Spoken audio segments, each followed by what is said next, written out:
dan tiap-tiap. Kapan urut dan tiap-tiap laporannya. Kaku telepon si Pajeri saat lah.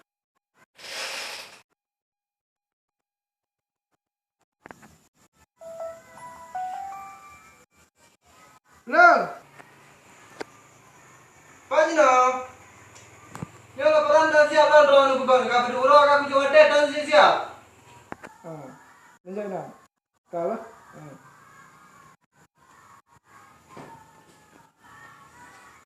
Punya apa? Cak si drone dulu ni. Punya. Drone bukan ditugaskan buat laporannya dalam modelnya. Kapan bukan minggu bukan drone ni pakai nanti laporannya. Nyo aku siap belinya ju. Oh, lagi apa? Jadi laporannya gimana? Kaki lah pokoknya kaki. Baki lu belum buka dengan nyoy. Enggak tahu beres tu. Kita aju ke dia dulu. Oh, lagi. Kenyang entang buka. Betul Leo. Kapan du gua ujo akak akak. Yo lama pergi bakar lagi yo. Jadi drone. Jadi bukan pak nya. Ana. Kalau kenyan.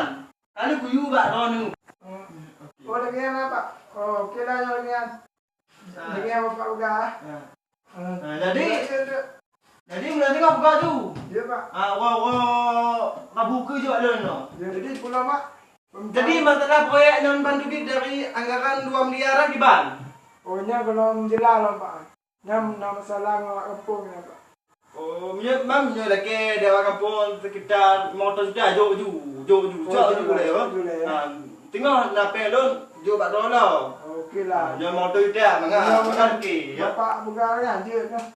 Mangga okey. Itu tak betul ni pak. Pokok ni tengok terus mompok je ngawak kampung le kan. Ya. Begah ju. Padu kepala pen.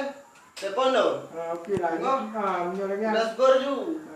Lo pergi anjir. Bak tiga hubungi. Yang kementak kan. Jadi pengen lihat tu kita tu. Pak Doni badan hijau. Kita bak urang akhir miskin. Anak target lu kami setengah pak. Bagus semua. Kali di hijau laporan ke bak kantor. Kali. Ada. Kan? Kenyang pak. Jadi gimana nak arahan itu yang boleh disampaikan Pak Ulun kadang hana nyantik kan? Anak le pak. Nya kabar ni pak. Berarti kaya. Kagak lah lagi ya. Itu dah paling ah. Ya, betul. Ya.